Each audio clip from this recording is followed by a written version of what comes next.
நானும் ஜெயந்தியும் எவ்வளவோ பேசி பார்த்துட்டோம் சார். பிரச்சனை சரியாகிற மாதிரி தோணலை சார். அதான் சார் உங்களை பார்த்து சொல்லிட்டு போலான்னு வந்தேன். என்ன சொல்ற முத்து, கொஞ்சம் தெளிவா சொல்லு. அன்பு அவங்க அம்மா ஆனந்தியை கூப்பிட்டு கல்யாணத்துக்கு சம்மதம் கேட்டிருக்காங்க சார். அதுக்கு ஆனந்தி உங்க பையன் வாழ்க்கை வீணாயிடக்கூடாதுன்னா நீங்க வேற ஒரு பொண்ணு கூட கல்யாணம் பண்ணி வைங்கன்னு சொல்லியிருக்கா சார். வாட்? ஆனந்தி அப்படி சொன்னா? சார் இதே அதிர்ச்சி தான் சார் எனக்கும். அன்பு ஏன் அப்படி சொன்னேன்னு காரணம் கேட்டா ஆனந்தி அதுக்கு பதிலே சொல்ல மாட்டா சார்.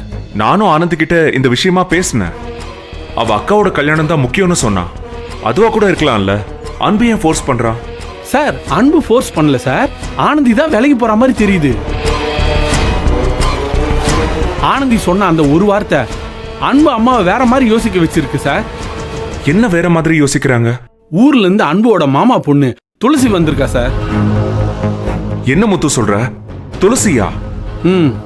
அவங்க எதுக்கு திடீர்னு இப்ப இங்க வரணும்? ஆனந்தி அன்புக்கு வேற ஒரு பொண்ணை பார்த்து கல்யாணம் பண்ணி வைங்கன்னு சொன்ன கோவத்துல அன்பு அவங்க அம்மா துளசி எங்க வர வச்சிருப்பாங்களோன்னு தோணுது சார். சார் துளசி அன்பு ஆனந்தி கிட்ட இருந்து பிரிச்சிருவாளோன்னு டென்ஷனா இருக்கு சார். சேச்சே, அப்படியெல்லாம் நடக்காது. அன்பு அப்படியெல்லாம் துளசி மேல இன்ட்ரெஸ்ட் காமிக்கிற ஆள் இல்ல. அன்பு அம்மாவும் அந்த இன்டென்ஷன்ல துளசியை வர வச்சிருக்க மாட்டாங்க. வேற ஏதாவது காரணமா இருக்கும். துளசி எனக்கு வேணாம், ஆனந்தி தான் வேணும்னு துளசி அவங்க அம்மா கிட்ட அன்பு சொன்னதுக்கு அப்புறமும் துளசி எதுக்கு சார் இங்க வரணும்? எனக்கு எதுவும் காரணம் இல்லாம நடக்கிற மாதிரி தெரியல சார்.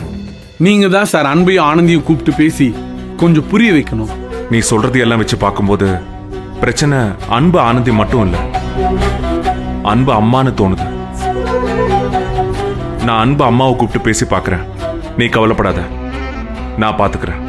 சார் எதுவா இருந்தாலும் கொஞ்சம் சீக்கிரமா பண்ணுங்க சார். அந்த துளசி வந்த முதல் நாளே அன்புக்கு சாப்பாடு கொடுக்கறேன்னு கம்பெனி வரைக்கும் வந்துட்டா.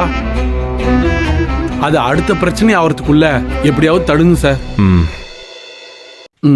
சரிங்க சார்.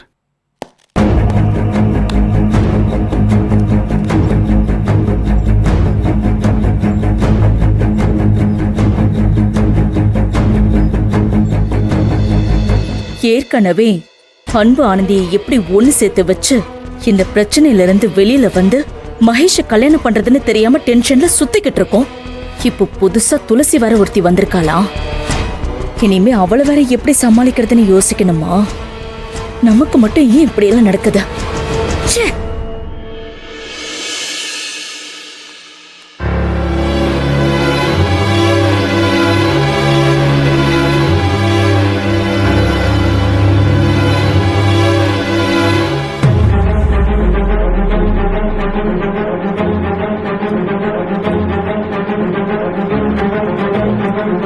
இப்படி தண்ணி குடிச்சாலாம் பசி அடங்காது, சாப்பிட்டாதான் பசி அடங்கும். இந்தா புடி.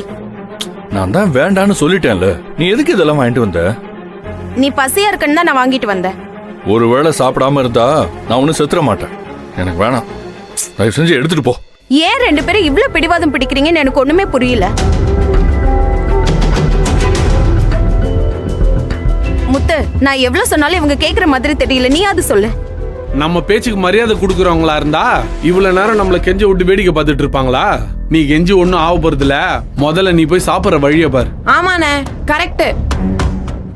ரெண்டு பேருக்கும் சரியான கல் நெஞ்சம்.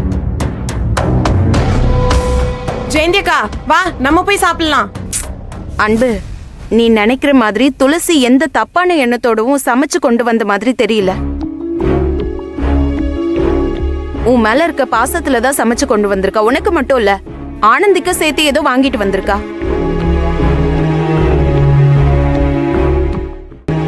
இங்க வைக்கிறேன். விருப்பம் இருந்தா ரெண்டு பேரும் சாப்பிடுங்க, இல்லாட்டி உங்க இஷ்டம். இதுக்கு மேல சொல்ல ஒன்னும் இல்ல.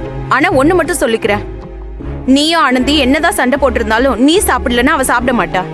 அன்பன மட்டும் ஆனந்தி சாப்பிடாம எப்படி சாப்பிடும்? இவங்க கிட்ட பேசிட்டு இருந்தா நம்ம தான் பட்னியா இருக்கணும். சாப்பாடு தான் வச்சுட்டீங்கல்ல, அவங்களுக்கு வேணும்னா வந்து சாப்பிட்டோம். நீங்க வாங்க, நம்ம போய் சாப்பிடுவோம்.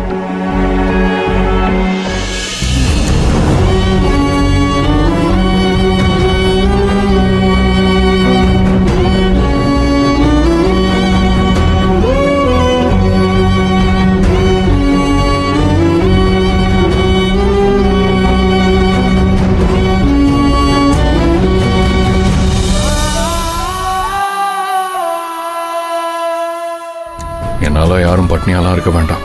அவங்க போய் சாப்பிடலாம். நான் பட்னியா இருக்க கூடாதுன்னு நீங்க நினைக்கும் போது நீங்க பட்னியா இருக்கணும்னு நான் நினைப்பேனா? நீங்க சாப்பிட்றதா இருந்தா நானும் சாப்பிட்றேன், இல்லைன்னா நான் சாப்பிடல.